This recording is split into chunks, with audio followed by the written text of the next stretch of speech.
اللہ تعالیٰ عنہ کا ایک واقعہ بولتے ہوئے حضرت حسین کے تعلق سے میں چلوں گا۔ حضرت حسن رضی اللہ تعالیٰ عنہ اتنے آخرت کے فکر میں تھے، مرنے کے بعد کی زندگی کی فکر انہیں ایسی کھائی جاتی تھی۔ ایک مرتبہ جب یہ نماز پڑھنے لگے تو ان کے قریب میں اور ایک بندہ بھی نماز پڑھتا نظر آیا، تہجد پڑھ رہے تھے، اور رات کی اول وقت میں حضرت حسن کا یہ سلسلہ تھا کہ رات کے اول وقت میں آپ جو ہے تہجد کو ادا کیا کرتے تھے۔ اور حضرت حسین کا واقعہ تھا، ان کی عادت تھی کہ رات کے آخری حصے میں جو ہے یہ تہجد کو ادا کیا کرتے۔ دیکھیے، خلیفہ خلافت کرتے ہیں، ایک جگہ کے گورنری کرتے ہیں، لیکن تہجد کو کبھی چھوڑے نہیں۔ ہم تو کئی فرائض کو چھوڑ بیٹھے ہیں، اتنے ذمہ داریاں ہونے کے باوجود بھی وہ رات کی نمازوں کو نہیں چھوڑتے تھا۔ یہ ان کی آخرت کی فکر تھی ہر ایک کی۔ حضرت حسن ایک مرتبہ تہجد کی نماز میں تھے تو بازوک میں ایک شخص آ کے بیٹھا تھا، اور وہ بھی مانگ رہا تھا، اللہ سے مانگ رہا تھا کہ اے اللہ تو مجھے مال دے دے، میرے غربت کو دور کر دے۔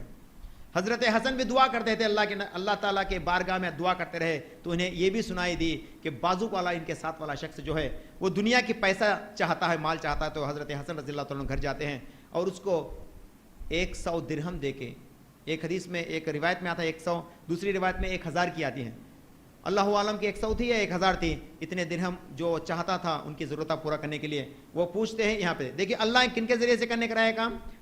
اللہ جب قبول کرتا ہے دعائیں تو ضرور قبول کرتا ہے، اس کو پورا بھی کرتا ہے۔ ذریعہ کون بنتے ہیں؟ کوئی بھی ہو سکتا، ہمارے بازوک نماز پڑھنے والا ہی کیوں نہ ہو، کبھی ایسا بھی ہو سکتا ہے۔ حضرت حسن جاتے ہیں اور اس کو جو ہے پیسہ دے کے بھیجتے ہیں تو وہ اپنی ضرورتیں پورا کرتا ہے۔ ایک مرتبہ حضرت حسن رضی اللہ تعالیٰ عنہ ایک گارڈن سے، ایک باغیچے سے گزرتے ہیں، وہاں پہ ان کا آخرت کے بارے میں پوچھنا رہا ہوں۔ یہ میں ان کو آپ کو کس لیے بتا رہا ہوں؟ تاکہ حضرت حسن کے آخرت کی فکر کیسی تھی۔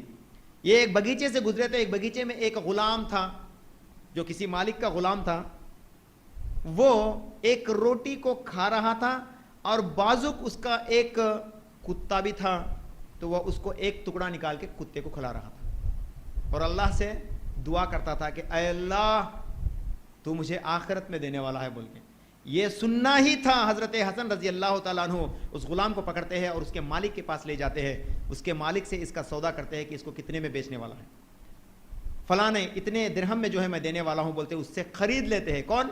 حضرت حسن اس غلام کو اس مالک سے خرید لیتے ہیں اور اس کو فری کر دیتے ہیں، اس کو آزاد کر دیتے ہیں، اور اس کو 1000 درہم دیتے ہیں، اور اس کا باغیچہ، جس باغیچے میں یہ بیٹھ کے دعا کر رہا تھا، یہ باغیچے کو بھی خرید کے جو ہے اس کے نام پہ کر دیتے ہیں۔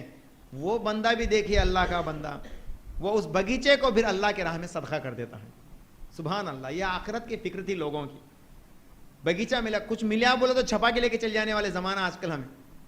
غلام کھاتا تھا روٹی تو کتے کو کھلایا، یہ دیکھ کے اللہ تعالیٰ اس کی ضرورت کو پورا کرنے کے لیے حضرت حسن کو بھیجا۔ حضرت حسن اس کے مالک سے اس کو آزاد کراتے اس کو اس باغیچہ بھی لے کے خرید کر دیتے ہیں۔ تو وہ بندے کی آخرت کی فکر دیکھیے کہ وہ اس پورے باغیچے کو جو ہے اللہ کے راہ میں صدقہ کر دیا۔ فکر آخرت کی کیسی تھی لوگوں کے درمیان میں؟ یہ حضرت حسن کی فکر تھی، جو ایک واقعہ اس میں بھی درج